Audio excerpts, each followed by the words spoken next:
What do you make of the two drafts we've got today from these two? I mean, when Alliance started drafting with the Mars and line, I was like, oh no, Alliance, don't do what you did last. And then they kind of threw in a little bit of spice with the flexibility of Shadow Fiend. So, no, honestly, I'm just so excited to see both of these rosters because Alliance as a team, they did really well last season within the region. They did, and then top spot, you know, and then second spot, I think it was the first league. And then, of course, they've made three changes. They've got new captaining. And of course, Tundra sticking together. So it really is kind of a battle of, you know, sticking together through a couple changes. And yeah, I think Alliance, they've really set themselves up to be able to play some strong lanes and to try and break down this map early. Like, Alliance was a team last season. They were so scary. When they have an advantage in laning phase, they would command most of the game. They would gank mid, bring both supports, take the tower. Like, they played really fluid Dota based off good lanes. And you can see it here as well. Like, they have tried to set themselves up with a way of killing in lanes. Both teams aware of the situation around this area. Nobody didn't get caught out.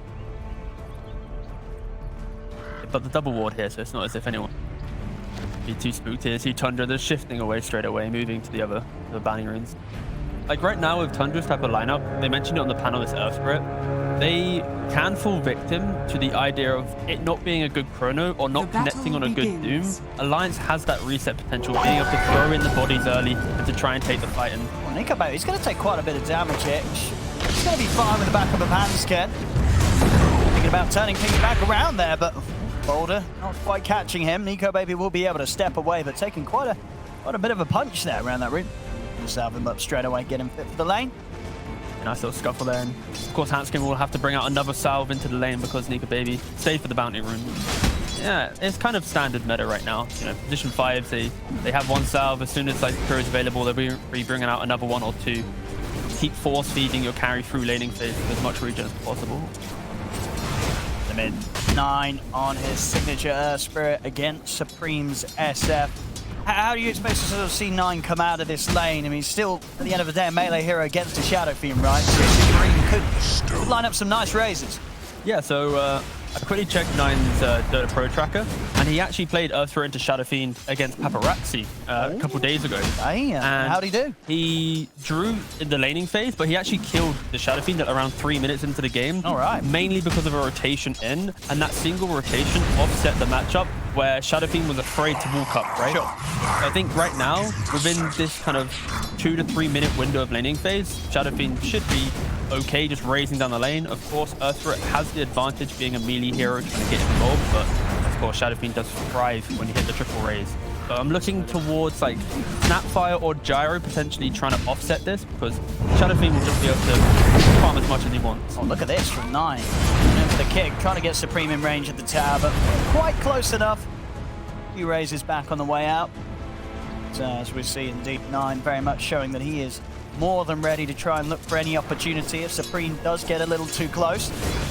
It's a cool concept for mid-Earth Spirit, right? You're basically role-playing a Magnus, right? Like, if you ever step too close, you have the ability to get onto your target and then bring it onto the tower. But a Shadow Fiend, right, you're always going to be able to play on range here. And you see 9, he's pretty much playing kind of like the poverty style of mid, where he'll farm whatever he's given because he's had these initial raises. He's utilizing, of course, the runes.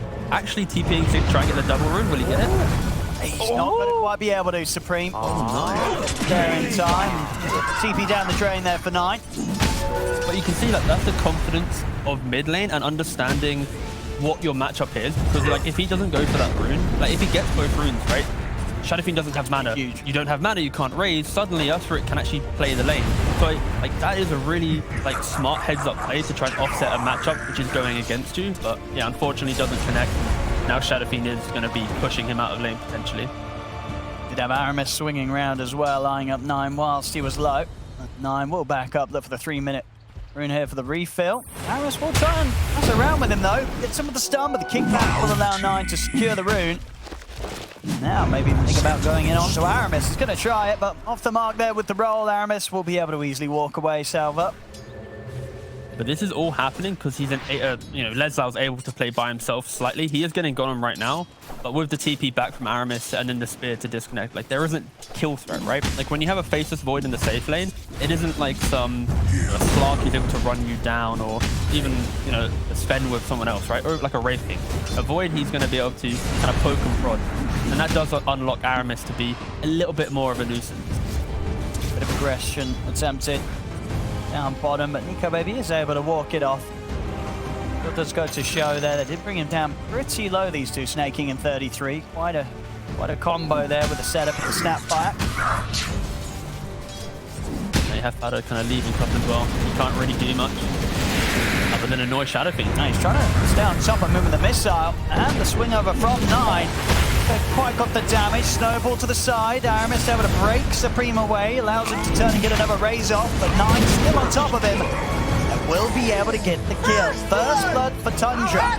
Yeah, now it's kind of the rotation mentioned. Diving in, they're able to run down, burn down Hansken there. NiKoBaby himself also once again falling low underneath the tower. Tundra turning up aggressive here. Yeah, Tundra has kind of identified the window in which, because Aramis was annoying Earthspirit and he TP'd back to top, it unlocks Sparta to have this one free rotation, right? Because Aramis can't instantly TP to enable Shadow Fiend in that fight, it gives that small little window for 9 to come back in, hit that roll, and then get that kill onto the Shadow Fiend. Of course, Sparta did swipe that away from 9. I think 9 would have loved to get that that kill goal, but even killing him nonetheless, it is giving 9 a little bit of entry to the game. But again, Void, he's uncontested. Equally so, Mars is also going to be uncontested. So the core in this kind of top area of the map, who's going to be able to thrive? And if you're Tundra, you really want Skidder just to have a free game, just so you can tank up quick enough to be at the front of all this aggression Alliance wants to bring. 2 down bottom. Again, NiKoBaby. Extremely low here, but once again, might have a turnaround this time, and they do. NiKoBaby turns around, critters up. Get the kill onto Snaking. I'm able to turn around, a bit of a tricky situation here. Yes, for NiKoBaby, still looking pretty good down here on the bottom lane. 26, not bad at all. Pretty much as is being found up on the top lane. Yeah, the good thing with NiKoBaby is the fact that he is just going straight for the armlet. Most Wraith King players, some really like to ignore armlet, but it is a bonkers item when you have that certain crit that always comes through. You activate the armlet, it's just free damage, right? It's like 75 damage with the strength plus the actual bonus. It's insane. You have the helm in lane, you can actually have bonus armor to deal with a little shredder of Snapfire. Like, overall, it's very, very strong, and Alliance should be able to thrive on that. One thing we haven't mentioned yet is in the draft, we saw Mars plus Lion. That is kind of a classic laning partner, but they actually put the Tusk with the Mars this time as a kind of a soft counterplay towards the type of damage Gyro does. When Gyro comes on top of you with Barrage and Rocket, if you have the support who can use Snowball, remove all that damage, it will unlock your core in that lane to have a free time. And Lion is a really good hero as a counter-aggressive hero. So Wraith King will be able to get all this free fun. You have that Earthquake from Lion. So Alliance swapping up kind of the standard supporting combos just to counter like the aggression of what Tundra had in their draft. So nice little heads up laning thing from Alliance there.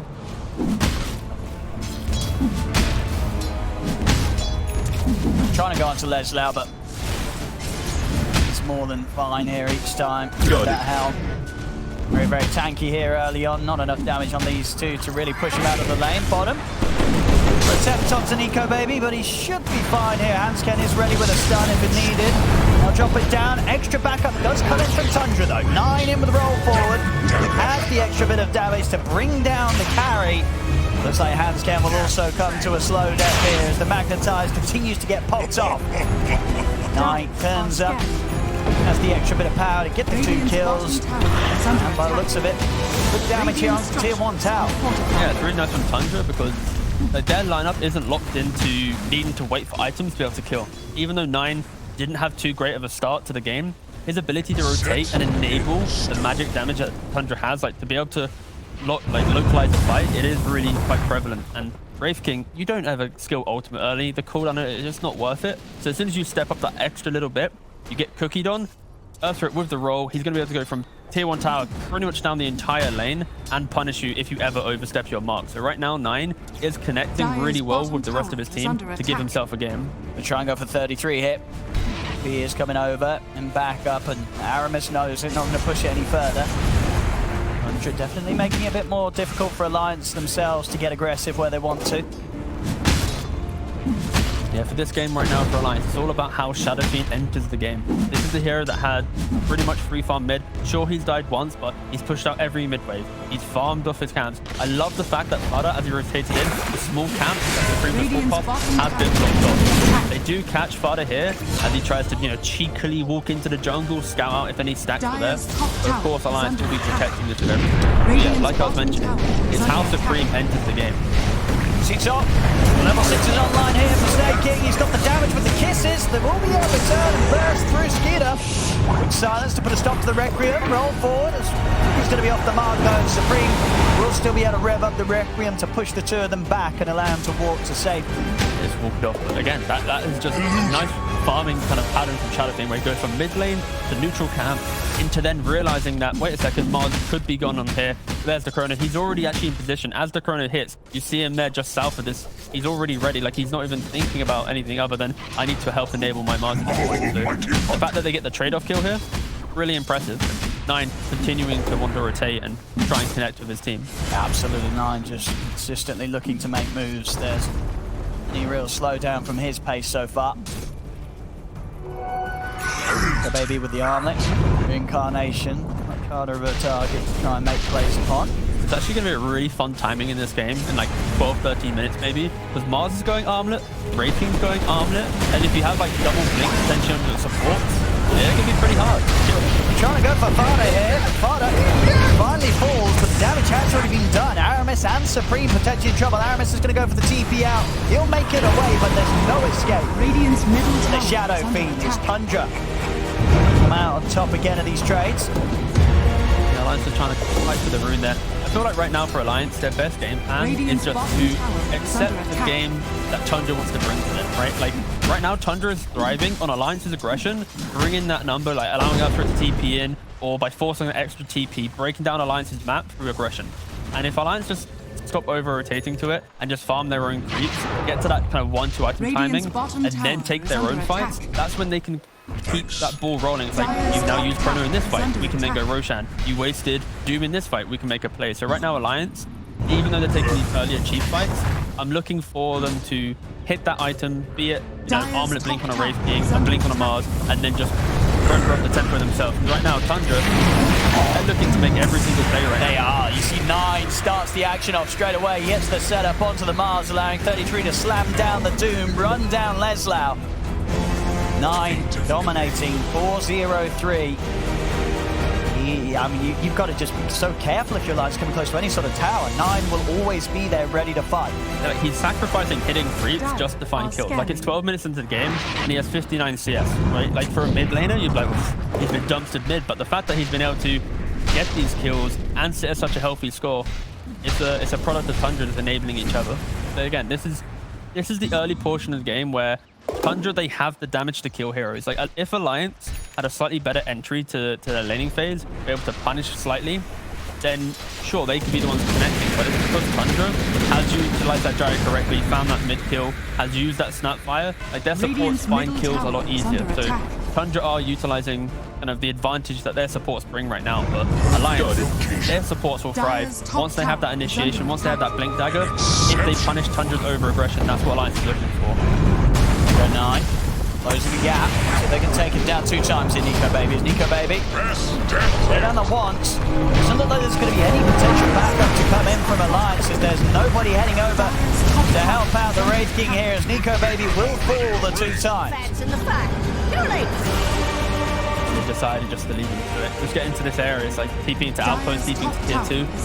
It's a little bit too difficult there, so very much Alliance identifying that Nico Baby, has been punished. The Shadow Fiend needs 1300 away from his BKB. Wraith King is actually going for a Radiant. Okay. I wasn't expecting this from Nico Baby. I honestly thought they would try and use the timing of Shadow Fiend BKB plus multiple forms of Blink Dagger. Sure. And just disrupt the fight. Radiant's But bottom of course, tower this type is of under playstyle attack. isn't so clean, I guess, because for Tundra, if they start offering up an Earth Spirit or a Doom first, it's very easy for Void to get the good chrono. So Alliance is kind of reading this game in a way that they accept Tundra will run at them, and they need to be able to survive for 10-15 minutes, and then Wraith can have 4, 5, 6 items. So they're very much going for a farming style of game, where they might be able to get a couple kills if Tundra give it to them, but they're not looking to all out ramp up the pace on all 5 heroes. It's kind of 4 heroes and Nika will be farming behind. Oh yeah, we'll see if the scanning sort of pays off. Of course, as mentioned, Wraith King as a hero having second life, it's going to be very, very strong to just have as a carry against the main potential of the kills that you're going to see Tundra go for with Chronos and Dooms. Yeah, and with how the game's gone so far, Doom, he's top net worth. 8.1k. He's got himself the Midas, Soul Ring, 2 parts BKB. He's looking extremely healthy. And in the next probably 3 minutes, he's gonna be able to complete that BKB. Earth Spirit as well has gone very sacrificial with his build. He went just a Brown Boot Urn into Zen himself, only a recipe away from BKB. Probably around about 16-17 minutes. Tundra will be looking to utilize Snapfire with that little shredder, go for that Roshan contest, and have that double BKB as they even try and go for a couple fights early on. Because see how they're smoking here? They're trying to enable Void to quickly get the extra item. Doom can go off and farm his BKB. And this is a very sacrificial play from 9, where some players will go, can I just wait for my BKB? No, you don't need to. Your other cores are farming quite well. If they find a kill, it even opens up the farm even more. The read from Alliance though, got the scan. They know that Tundra's hunting. Nico baby, not to be caught out this time. They're moving him over to the safety of the top side of the map. Dire Themselves in between him and Tundra's movement. Dire's top tower is under Yeah, the way in which attack. Tundra just smoked up there, if you look at the mini-map, Dire now have these 2 deep wards kind of enabling Skitter to farm quite healthily in the bottom side of the map. Yeah, Tundra's kind of shifting the play so that they occupy both their own Ancient Camp and the Radiant jungle. 2 Alliance can get done themselves. They've got the blink set up ready on Leslau. There's still a very big hit with the blink armlet. A lot of setup and damage to try and shit first. Hansken, of course, ready with the follow-up finger. What a great read from Tundra. Like, they have the vision to play bottom, but as soon as they have an inkling, the fact that Alliance is not farming, so okay guys, reset, back it up. Because I guess as well, a nice way to look at it is, if Tundra's aggressively farming and it's 40 seconds into the minute cycle, you kind of understand how much they farmed, right? Like, it doesn't take them longer than 30 seconds to farm their triangle. So around 40 to 50 of the minute, you should back out of an area that you don't want to farm, because they've got nothing else to farm the map. They need to make a move. So Tundra just really reading the map pretty well. See 9 go for the roll in. They have to play here, but the cookie back in does catch on to the 2 of them. Still over the finger, they're able to burst down the Earth Spirit. 33 turns in with the Doom, drops down onto Leslau. Leslau will fall. The rest of Alliance watch from the high ground, not looking to throw anyone else in. Will just be the 1-for-1 there between 9 and Leslau. Pretty cool combination, of course, is when you get speared, you face the direction of Mars. So, of course, Snapfire with the cookie will always be able to then stun the Mars if it's BKB. You see it here. Speared into instant cookie into the double stun. Man, it looks beautiful. That is absolutely... Whee! And did allow 33 to be able to get in and get that easy Doom target. Down onto Leslau, make sure you have the damage to find the trade kill, at least for losing their Earth Spirit. It's also a fun fact that, like, if you have spells that have like elevation, like Cookie, if he spears at the wrong time and you're at the height of your Cookie, you can also get removed from the arena. So potentially there in scenarios, Nathan can start throwing the Cookie preemptively as the arena gets thrown, in the hope to then spear out of the arena because you're higher than the arena walls. Absolutely. And yeah, I love these things, yeah. Just ruins sort of the whole initiation that Alliance will go for. Fada has walked into a bit of a dangerous spot here. Leslau and Aramis waiting for him up the stairs. And only a 3k lead for Tundra, and Alliance haven't really lost much of the map, right? Like, they still got their mid tower alive, their offlane tower. They've only lost the safe lane, which I don't think they care too much if they're still able to get to that kind of team timing. If you the quick bias right now, Lion, Tusk, both want Blink Dagger. Mars has the Blink Dagger. Of course, Wraith King is becoming the ultimate carry. He can't be sacrificial now that the rest of his team's all going for initiation. So I think Alliance, they're going to be not too upset with the game right now, because they can never expect a Doom to not farm, right? Like, this entire lead is based on the Doom. If you look at the net worth here, it is Wraith King, Mars, and Shadow Fiend all sitting just behind the Doom. The cores on Tundra aren't close enough behind. So yeah, it is very much Alliance will be looking to hit their own stride once Nika Baby wants to join in, or the Shadow Fiend feels confident with the BKB. And you know, as the minutes pass and once the Radiance is done, Nico Baby will definitely get on par to start testing that top net worth of the Doom. You cannot underestimate how much Nico Baby can pick up off the map with the Radiance and the Skeletons coming together. Yeah, for Alliance, they have like so much. They also have quite a lot of negative armor themselves, and just the ability to blow up a hero. Like if Tundra initiates poorly, and let's say Void is isolated by, you know, a line reinitiation, you have Tusk with the tag team amplifying the Wraith King, Shadow Fiend's aura, allowing, you know, Wraith King to hit even harder, Shadow Fiend hitting. Like for Tundra, like their team fight, it's about Skidder getting the perfect chrono. And right now, it's kind of Shadow Fiend that you want to target in these earlier fights, because of course Wraith King isn't doing much damage. So I think Tundra, if they want to take good fight, it's either 9 offering himself up first, like rolling in aggressively, having that BKB available, and yeah, if Alliance can break down that kind of slow-paced entry to fights where Tundra has all the vision, Alliance can surprise him with these multiple forms of initiation. They can find here. Very careful about how they start the fight. This is a very sneaky like a smoke for Alliance, sorry, simply because, you know, they're running double BKB.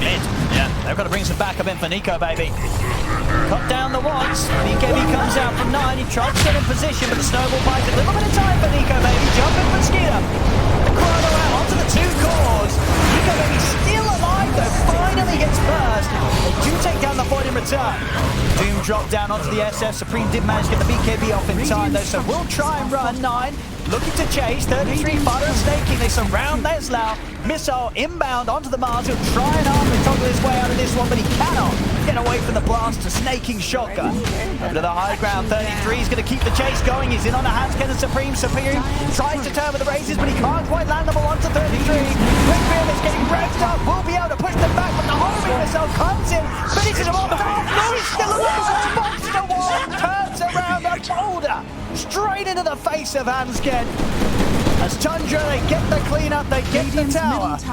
Team fights theirs, and big lead in gold and kills now. 16-7, 6k lead. Tundra pulling out all the stops. And again there, it's just Nine's ability to kind of read there. He started the initial fight rolling onto the high ground, kind of scouting, okay, has Alliance smoked into our triangle? He instantly sees the Mars, they're blinking away. Then it's a second roll into mid lane where Nika Baby's kind of being a little bit cheeky, going for a little bit more farm. Suddenly he's now by the tier 1 tower, ultimate already expired, and then Tundra just capitalized on that with their overwhelming damage. It's like just items alone, Alliance has fully invested into jumping their enemy, because when the Tundra has all the team fight, you either A, build tanks enough that you live through the team fight, or B, you get so much initiation that you can just lock down every aspect of it so that you take the fight. But yeah, it's Tundra just kind of slowly walk them over there with the, you know, again, Nine is instrumental in all of this.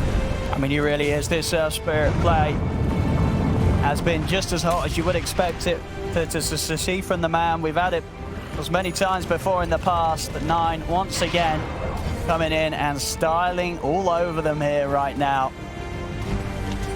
The Alliance now going to come back in action. They're going to look to go straight into the Roche pit. They know there's no Chrono or Doom. Tundra's heading over though. Tundra has to fight this. They need to try and put Alliance in a place of we're confident to fight even without our big self. Alliance, they do Roshan so quickly. He's getting low. Nine is going to lead in, start things off straight away with the BKB. They bring down Aramis. C9, is he actually able to do anything about Roshan on his own? He's trying his best to, he's able to do it. Gets the kill, gets the Aegis. They could kill him at once, but he'd be back a second time. There he goes, falls the first time, but he has that Aegis. Nine's more than ready to go. And Alliance, they've got to go back to base. They're trying to run, but they're struggling to get out of the reach of Tundra's. Nine back in action once more, over onto Leslau. Another huge fight for Tundra. As Alliance, they just cannot stop this ball rolling that Nine's got going.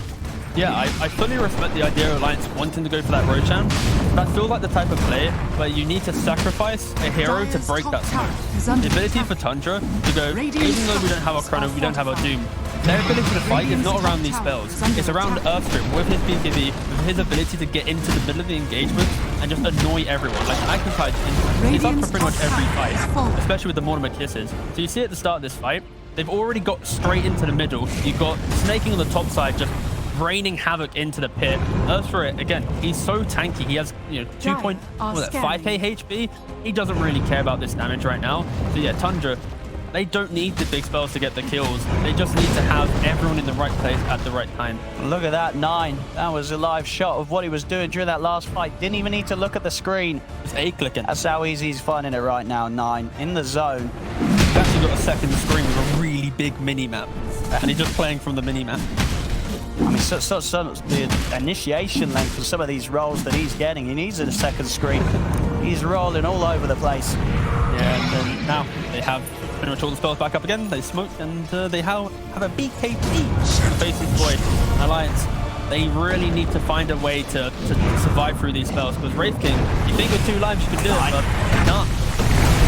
Set up onto Leslau. This time Leslau will be able to get the pushback with the spear, but the rest of the team run him down. Clean up another kill here to the tally, 22-7.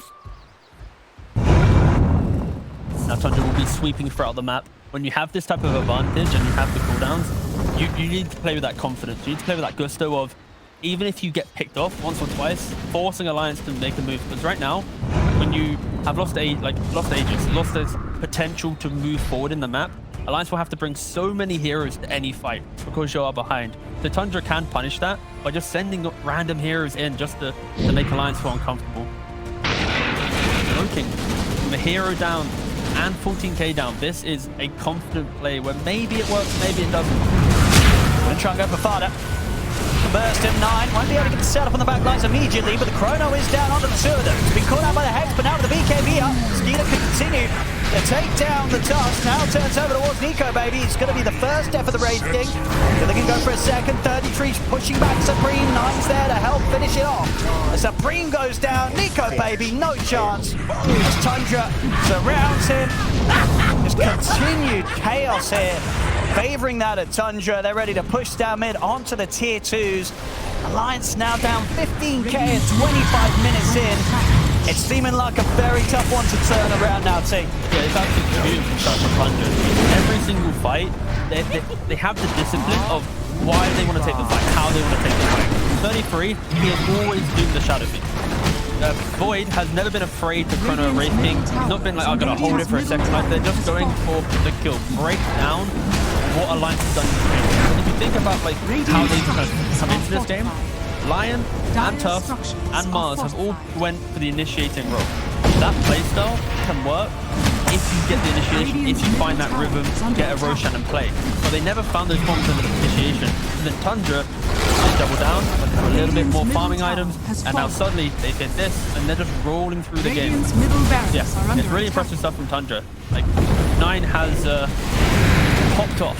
It really has. He's looking for Supreme again. Supreme pop the BKB, go for the Red Grim, but of course 9's got his own BKB ready to pop as well. Stays on top of Supreme, chasing him up to the high ground with the magnetize. Supreme has got the back up here, offhand scared as 9 this time dives a little too far. They'll finally be able to bring down that Earth Spirit. Alliance have got to try and turn this into more. They're trying.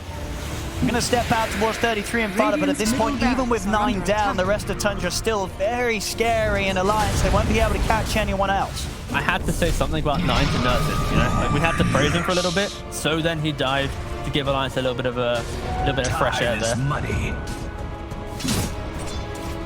Had been going with the Shadow Blade and the BKB, like it's not as if he, like, potentially you could argue he could have gone for like a BKB Lincoln's type of game with how difficult this has been.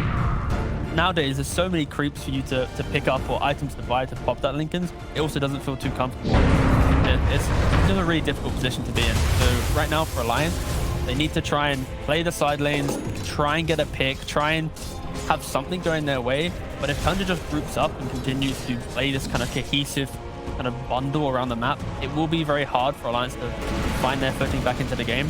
But this is very much kind of Tundra's game to lose, right? Like when you're 16k up for 27 minutes, it is hard to find ways to suddenly start losing a game.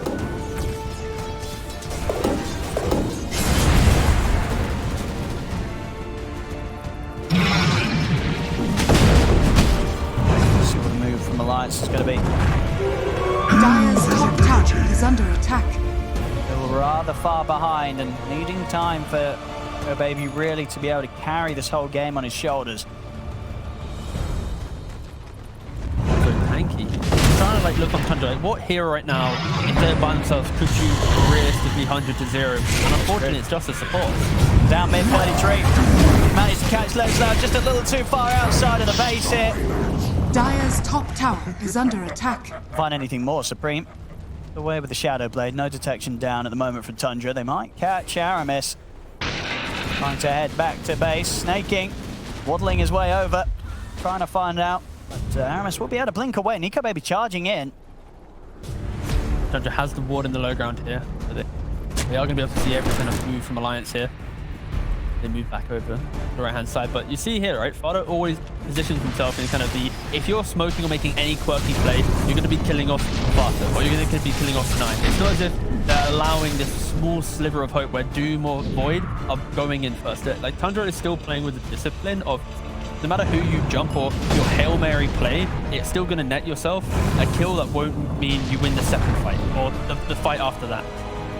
Yeah, Tundra playing with really good discipline and showing why they were in the lead up to TI when the teams were kind of firmed. Why Tundra, people wish they were slightly better before the qualifiers, maybe, in the hope to see them. But yeah, starting DPC, their first game in the first series, extremely well. Just presenting himself confidently here with Nico Baby, arming up the mid lane. This BKB is a glimmer of hope though for Alliance. Being able to actually survive through, like if you BKB into the Chrono and then maybe Void doesn't have the right click damage right now because what does he have? He has BKB, Maelstrom, Mask Madness. It's until he gets like Scardy +1 you'd be able to fully kill off the Wraith King. So potentially Alliance in their own base. I don't think a fight in the open will ever lead to Alliance winning it unless Tundra doesn't have numbers. But a fight within their own base where Wraith King can eat through 2 or 3 big spells with his BKB, then you have this layered initiation on top. Maybe they can find a couple kills, but yeah, right now Alliance has to be so careful with what fight they take because one bad fight, one poor use of the BKB, Tundra will just run over them with this 18k lead.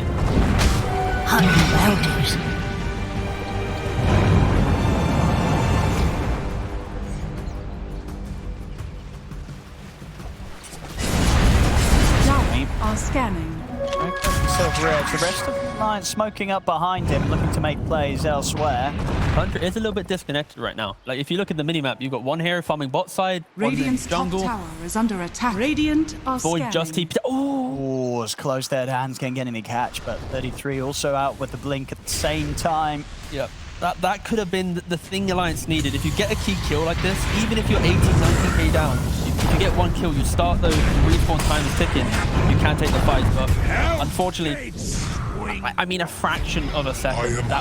It was close. So close. They did nearly get that opportunity that they've been very patient about looking for, but now Tundra, they roll in straight around, and Nico Baby's going to be a buyback coming out from the hand scan. Nico Baby tries to stand his ground because he's going to get pulled down the one. Skeeter, he has the chrono ready for the second attempt onto Nico Baby's life, but Nico Baby Supreme pull. There'll be a buyback from Nico Baby, but Supreme, no buyback available. Nico Baby coming straight back in underneath the nose of 33 by the tower as 9 rolls in. BKB's at the ready. Nico Baby will turn his way over towards 9. Does he have enough damage to get him? He does not. 9 able to roll back up to the safety of the high ground.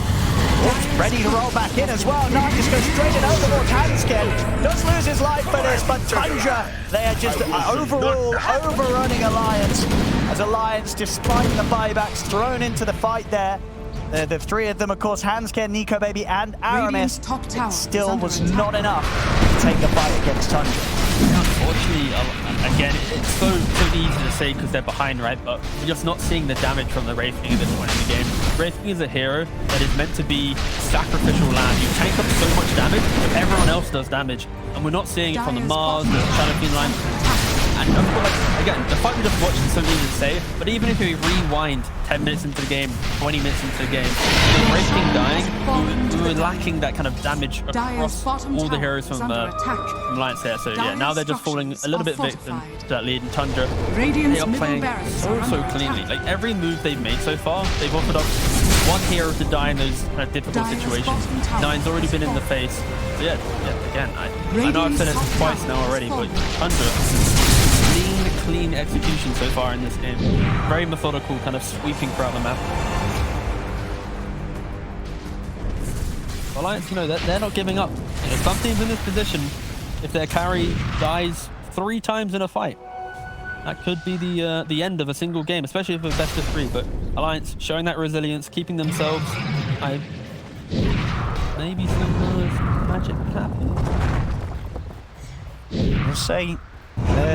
They're certainly making Tundra work towards closing up this game. Not lying down. They're definitely giving themselves a fight. Chef 1-33 with a hex on the finger. Mars ultimate as well, but they are able to step outside. But Fardock goes down. Skeeter with the BKB commits in onto Supreme. Chrono's up.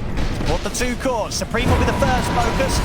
Shadow Fiend gone now over towards Nico Baby. Aramis tries to roll in over towards them, but there's nothing he can do to save his Wraith King as Nico Baby will go on. Aramis will tick down to the magnetized.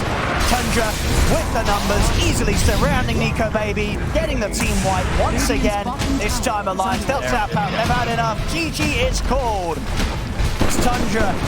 As you said, you know, I think a lot of fans were looking forward to see what sort of level of play they'll be coming into this season with. This first game, it's looking pretty